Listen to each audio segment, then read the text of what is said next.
শুভ সকাল বলে আমার আজকের দিনটি আমি শুরু করলাম।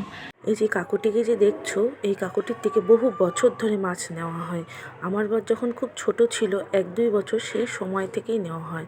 আমার বর দেখতে আসছে কি মাছ নেওয়া হচ্ছে। একদম তাজা তাজা শিঙি মাছ নেওয়া হয়েছিল।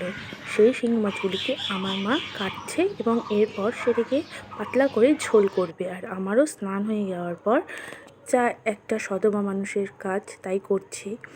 সিঁদুর পরা, ঠাকুর পুজো করা, তাই। আমার স্নানের পরেই হয়ে গেছিলো বলেইছিলাম, তো আমার এখন পুজো করা কমপ্লিট হয়ে গেল। আমার হনুমান চালিশা পড়া কমপ্লিট হয়ে গেছে।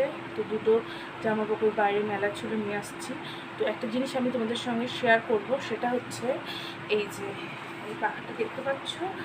তো আমি খুব একটা ভালো তৈরি করতে পারি না, তো আমি চেষ্টা করেছি ভালো করে করার। আশা করি খুব একটা খারাপও হয়নি। তো এই দেখো, এই পাখাটা আমি তৈরি করেছি, কালকেই কমপ্লিট হয়েছে। তো কেমন হলো জানিও তোমরা।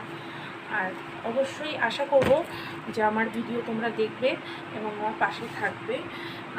আমার খাওয়া দাওয়া কমপ্লিট। তো চলো তোমাদেরকে একটা জিনিস দেখাই। আমার শ্বশুর শাশুড়ি দুজনে মিলে একসাথে টিভি দেখছে আর হাসছে। তাদের ফেভারিট শো তারক মেহতা। আমাদের বাড়ির ভীষণ প্রিয় টিভির একটা শো, সেটা হচ্ছে তারক মেহতা। সারাদিন দেখতে দিলে তারা তাই দেখে। এখন আমি আমার মাকে ফোন করব। মার শরীরটা ভালো নেই, তো মার সাথে এখন একটু কথা বলি, একটু রেস্ট করব। তো গুড নাইট, টাটা। সবাই আমার পাশে থেকো প্লিজ।